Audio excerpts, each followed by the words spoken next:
De decir estupideces, de verdad. Hay un concurso acá de la oposición y les aseguro que hay una quiniela a ver quién dice la mayor estupidez. Y van ganando los del PAN, les quiero decir, van ganando. A las madres buscadoras, a las familias buscadoras, no les interesa el proyecto político de Morena ni de la oposición. Toda su fuerza está en la búsqueda de su familiar. La mayoría de ellos jóvenes. A las madres buscadoras, a las familias buscadoras, no les preocupa la imagen de cualquier político. Debemos aceptar esto como una responsabilidad de Estado. Hace unos días, particularmente el 27 de mayo, el Grupo Parlamentario del Partido Acción Nacional presentó una iniciativa ante la Comisión Permanente. Algunas de ellas, de las propuestas que estaban ahí, entraron ciertamente en el dictamen. Ese dictamen que no quisieron que se discutiera y se debatiera en las comisiones.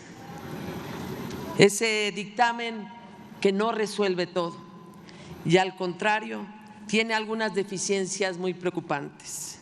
Es cierto que tiene muchos avances, por eso el voto a favor. Pero desgraciadamente como Estado mexicano debimos haber respondido mucho mejor.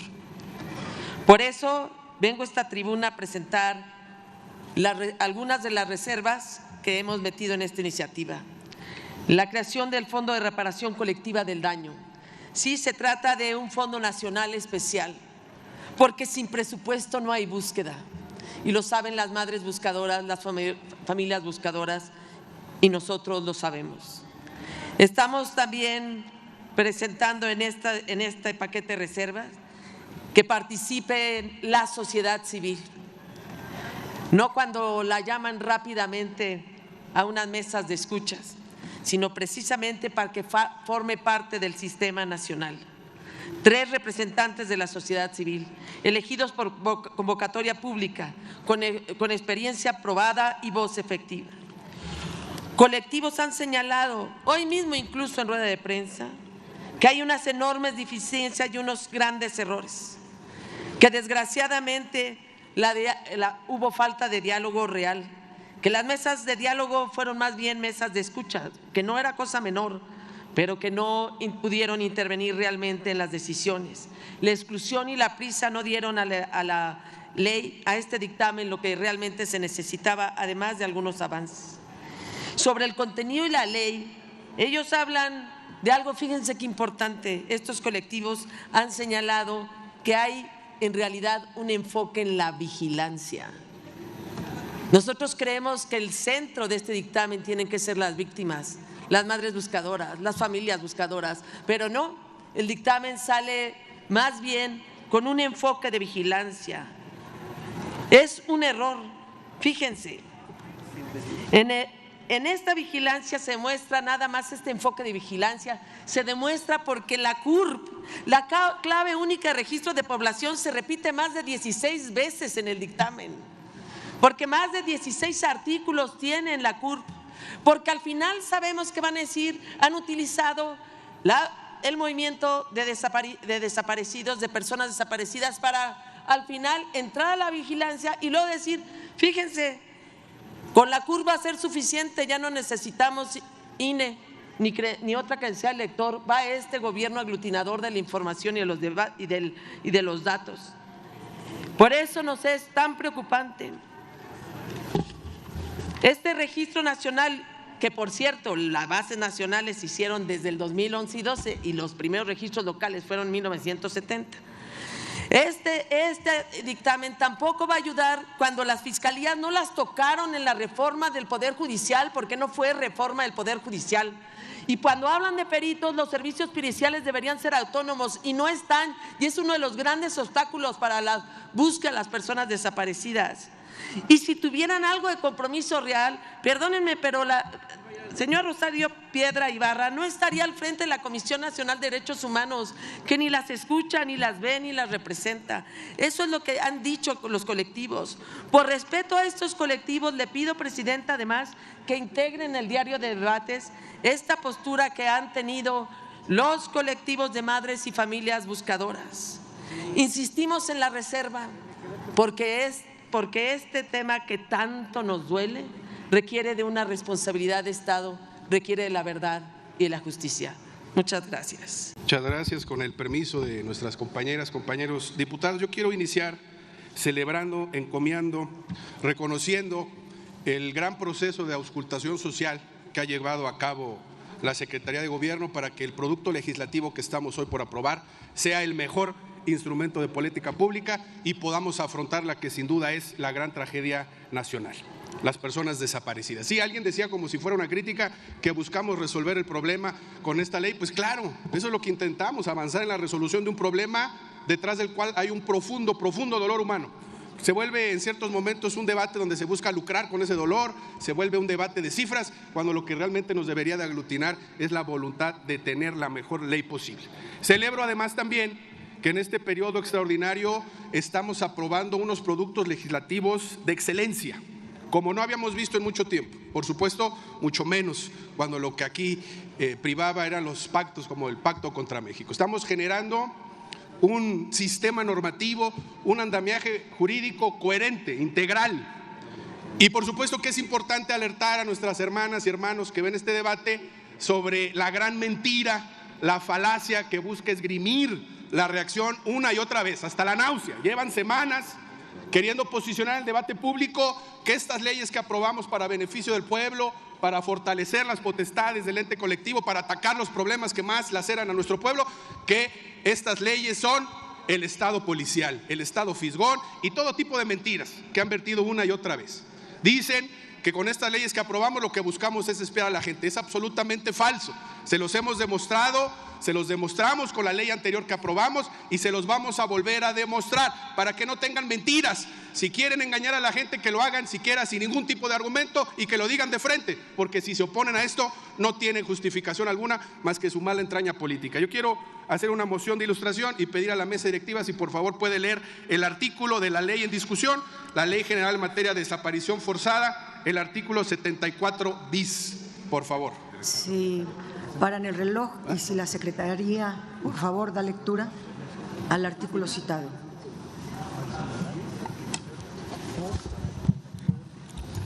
Artículo 74 bis. En la investigación de los delitos previstos en esta ley, el ingreso del Ministerio Público a un lugar cerrado podrá realizarse sin autorización judicial, debiendo dar cumplimiento a lo previsto en el artículo 290 del Código Nacional de Procedimientos Penales. Asimismo, la localización geográfica en tiempo real y la solicitud de entrega de datos conservados se efectuará en términos de lo previsto en el artículo 303 del Código Nacional de Procedimientos Penales. Para desmentir de una buena vez, para desmontar la mentira flagrante de la derecha reaccionaria, la redacción clara del dictamen lo contempla. Porque había uno de los líderes del PAN, uno de los más extraviados, que decía que ahora el gobierno va a poder poner tu CURP y va a ver hasta tus compras de Amazon, o va a ver a qué hoteles te metes porque va a poder espiar tu geolocalización. Aquí está la respuesta clara en materia de geolocalización. Claramente dice que se efectuará en términos de lo previsto en el artículo 303 del Código Nacional de Procedimientos Penales. Amigas y amigos, el artículo 303 del Código Nacional de Procedimientos Penales dice claramente que cuando el Ministerio Público considere necesaria la localización geográfica en tiempo real, el procurador o el servidor público en quien se delegue la facultad podrá solicitar al juez de control del fuero. Al juez de control del fuero. Ahí están las salvaguardas, ahí están los mecanismos de control, ahí está claramente, explícitamente el control judicial por el que llevan pataleando días. Se los demostramos como en el Sistema Nacional de Investigación e Inteligencia en materia de seguridad pública, también el artículo 26, que son los datos en protección de particulares, claramente establecía previo control judicial. Aquí se desgarraba las vestiduras y uno decía salvo el caso. Pues claro que salvo el caso, porque no es lo mismo que la Secretaría de Seguridad Pública le pregunte a un concesionario cuántos usuarios hay en un municipio. Para eso no se necesita control judicial. Pero si quiere saber la geolocalización de un ciudadano, si quiere saber los datos personales, pues por supuesto que se necesita una orden judicial. Claramente está en el artículo 74 bis, remite al artículo 303 del Código Nacional de Procedimientos Penales. Está completamente armonizada, existe coherencia absoluta en la defensa y el respeto irrestricto a los derechos y a la privacidad de los ciudadanos, que nadie se deje engañar. La pobreza argumentativa de la reacción no tiene argumento alguno para oponerse a esta ley, salvo, reitero, su mala entraña y buscar que un profundo problema se profundice aún más. Los develen lo que son, quieren una patria convulsa, no quieren que haya solución. Solo desde ese entendimiento es que se oponen a un instrumento de avanzada como los que estamos aprobando ahorita. Por último, es en el dictamen a la Ley General de Población donde se establece la plataforma única de identidad que estamos aprobando en los otros instrumentos, en el Sistema Nacional de Seguridad Pública, en el Sistema Nacional de Investigación y de Inteligencia y en esta, la Ley General en materia de desaparición forzada. Ojalá que pudieran debatir de manera seria, ojalá que leyeran y estudiaran, pero ni eso son capaces de hacer. Pero el pueblo de México no debe preocuparse porque tenemos un bloque transformador, amplio, enterado y robusto para aprobar las leyes que el pueblo necesita. ¡Que viva el pueblo de México! Es cuanto. Muchas gracias. Gracias, señor presidente. Asamblea. Este país, hace varias décadas, decidió moderar al presidencialismo, hacer que el centro de las decisiones, siendo un país con estas características, se moderara y pasara al control de los ciudadanos con una fuerte influencia del poder legislativo. Es por eso que surgieron los órganos constitucionales autónomos. Esa fue la lucha de la oposición, cuando fuimos todos en algún momento oposición. Mermar, disminuir la influencia del presidencialismo en las decisiones torales de este país. México, y eso lo confirma el anhelo que tiene el gobierno federal de lograr un tratado internacional, no se ha alejado ni del libre comercio ni del deseo de que el mercado avance. Para lograr eso se requieren equilibrios, se requiere árbitros que no estén cargando los dados para un lado o para otro. Y por eso surgieron los órganos autónomos y por eso se le dio fuerza a la Comisión Nacional de los Derechos Humanos y por eso, por acá, por este lado, donde sentaba Juventino B. Castro y donde sentaba Porfirio Muñoz Ledo, se impulsó la reforma al artículo primero en aquella epopeya del 2010-2011, donde inclusive reconocíamos, y ahí está en la Constitución, el control de convencionalidad. Eso es lo que aspira un país que quiere crecer económicamente, que quiere crecer equilibradamente y que quiere que no haya un poder que se sobreponga al resto. No entiendo por qué volver a concentrar el poder en quien sea titular del Poder Ejecutivo. Comprendería mejorar la autonomía, comprendería generar mecanismos para incrementar la misma, pero ¿por qué regresar al presidencialismo? ¿Por qué de un órgano autónomo nos pasamos a uno descentralizado? Como sucede también con el IFETEL. ¿Por qué? O sea, no entiendo. Y en eso de la ley de mañana, miren que ni la Asociación de Radios Comunitarias, ni siquiera por el otro lado, la Cámara de la Radio y de la Televisión, nadie está de acuerdo por la concentración de poder. Por eso nosotros estamos en contra de esto, porque nos dimos cuenta en algún momento que el presidencialismo hacía daño. Los órganos autónomos que se han disuelto nos servían para dar certeza a lo que teníamos enfrente. Hace rato el diputado Lisha me decía que tenía yo un error en el monto de la deuda. Pues traigo el dato exacto, que no es ni el suyo ni el que yo dije, es ya 17.9 billones de pesos, todavía más. Pero además me gustaría comentarles, cuando se dice sobre las obras que se han hecho y por qué es importante, por ejemplo, un órgano autónomo de transparencia. ¿Saben cuánto pierde Diario Mexicana? según datos de ellos mismos, 3.4 millones de pesos. El Tren Maya, 7.1 millones de pesos. El AIFA, diarios, 1.2 millones de pesos diarios. La CFE, 743 millones de pesos diarios. Pemex, 2.136 millones de pesos diarios. Un billón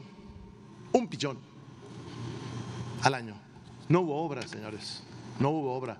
La van a seguir pagando y la va a seguir pagando, por cierto, el gobierno, nuestra presidenta Claudia Sheinbaum. Por eso nosotros queremos órganos autónomos para disminuir la influencia del presidencialismo que en algún momento sirvió a este país para la paz, pero que ahora requiere contrapesos y requiere que no renunciemos en esta Cámara a lo esencial del hombre, que es cuestionarse, que es decir que no está de acuerdo, que es decidir. No renuncien a eso, se los decimos de muy buena fe. Muchas gracias, presidente. Qué forma de decir estupideces, de verdad. Hay un concurso acá de la oposición y les aseguro que hay una quiniela a ver quién dice la mayor estupidez. Y van ganando los del PAN, les quiero decir, van ganando. Por ahora. Bueno, por ahora, porque no hay que quitarle la fe al PRI de que pueda ganar en esto. El 10 de septiembre del 2013 se aprobó en esta Cámara de Diputados la COFESE. Yo era diputada y hace ya algunos años, para ser claros 12, les dijimos que la COFESE no solamente no iba a servir, que iba a afectar a los pymes, a las MIPYMES y sobre todo que iba a afectar a los pequeños productores de este país. Hoy, 12 años después, la historia nos ha dado la razón. Diputados como el diputado Ricardo Mejía, como la diputada Magdalena Núñez y muchos de nosotros que hemos estado siempre del lado correcto de la historia y que no necesitamos venir a hacer acá payasadas como gritar estupideces desde su tribuna, por cierto, de manera cobarde, les preguntaría, no, diputado, yo no me quiero llevar, el que pidió paz fue usted. Así que yo nada más le diría que si usted quiere respeto hay que darlo. Eso es lo que cuando menos se requiere. Y no he aludido a nadie, simplemente he contestado a las estupideces que se dan desde los lugares. ¿Qué intereses tendría el gobierno mexicano para proteger los monopolios? No sean absurdos, hombre. Nosotros llegamos aquí no solamente con una alta aprobación. Diputada, permítame tantito. Diputado Leonel Godoy, ¿con qué objeto? Sí, presidente, es una moción de orden. Yo creo que si alguien se lleva, se tiene que aguantar. Estar provocando al orador y que responde el orador no se puede llamar alusiones personales.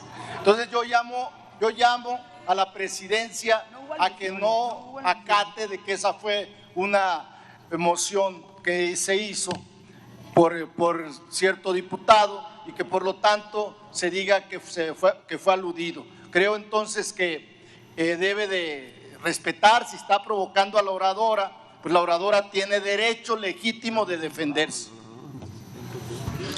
Gracias, diputado. Se le concede el uso de la palabra al diputado Moreira. Permítame tantito, diputada. Se quiere esconder detrás de su coordinador. Diputada, permítame tantito. ¿Con qué objeto, diputado Moreira? Alusiones personales. Al final de la intervención, diputado. Permítame. Continúe la diputada oradora. Fíjense bien, aquí han venido a decir que la COFESE, no se preocupe, diputado Moreira, ya que usted se autoaludió, ya, no se preocupe, yo lo voy a aludir para que usted diga las insandeces que siempre dice desde su lugar. ¿Cómo no? Diputado, les recuerdo que no hay diálogos, permitan a la diputada oradora continuar. La COFESE en la realidad ha trabajado todo este tiempo para agentes económicos, aunque hay personas en la realidad que diputada se salvan. Lilia, permítame tantito, por favor. Diputada Margarita, ¿con qué objeto? Sonido a su curul. 055. Adelante, diputada. ¿Con qué objeto? Moción de orden, presidenta. Dígale a la oradora que no puede hacer diálogos y menos provocando así. Oiga, diputada, los que me permítame, diputada Lilia. Diputada Lilia, permítame tantito, por favor.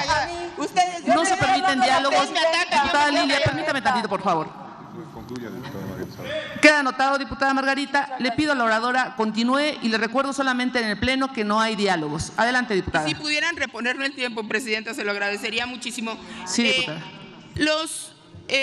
La COFESE, que he insistido que es hija del PRI, del PAN y del desaparecido, en paz descanse, PRD, no solamente estuvo influenciada por los intereses empresariales, está comprobada que afectó a los pequeños productores, que protegió a los grandes empresarios y de manera tibia en todos los temas, solamente de medianos e inclusive de medianos productores, y de medianos agentes, y que actuó con demasiada tibieza en los temas de los agentes más grandes y preponderantes en este país. Nosotros en el Partido del Trabajo, yo vuelvo a insistir, estamos muy orgullosos que les dijimos hace 12 años que esta era una equivocación y que hoy lo venimos a refrendar y que hoy, ya siendo gobierno, venimos a devolver el tema del control de la competencia con nuevas atribuciones, como bien se ha dicho, para que esta nueva institución no solamente pueda tener el procedimiento de verificación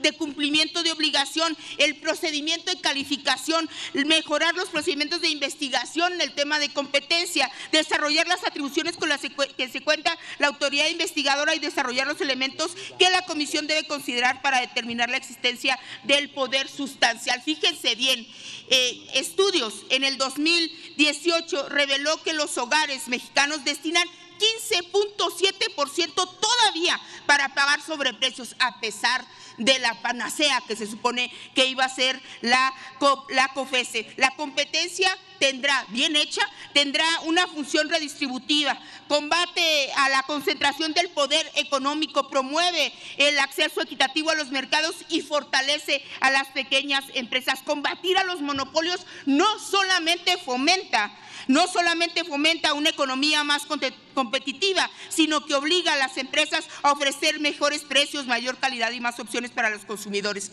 Esto, finalmente, le estamos poniendo las coronas a las mal llamadas reformas estructurales de Enrique Peña Nieto, del PRI y del PAN, el Pacto por México, que se arreglaba con una botellita de Buchanan, según decía el líder del PAN de aquel entonces. Y claro, muchos moches, porque el dinero llegaba a carretadas. No se preocupen, diputados, yo con mucha calma aquí voy a pedirle y agradecerle al diputado Leonel Godoy por su intervención, pero ustedes no se preocupen, yo tengo para todos ustedes y más. Bien, amigos, amigas, ¿qué les pareció el video? Dice la diputada Lilia Aguilar PT4T que qué forma de decir tanta tupidez por parte del PRIAN y sobre todo de Rubén Moreira. Y además les dice que no se hagan patos, la COFESE es hija del PRIAN y del desaparecido PRD también. Y por otra parte el diputado Adrián González PT4T dice que el PRIAN no sale de lo mismito. Dice el PRIAN que la Guardia Nacional y la 4T será un estado policial y que van a espiar a la gente hasta cuando vayan al baño. Eso es completamente falso, dijo Adrián González.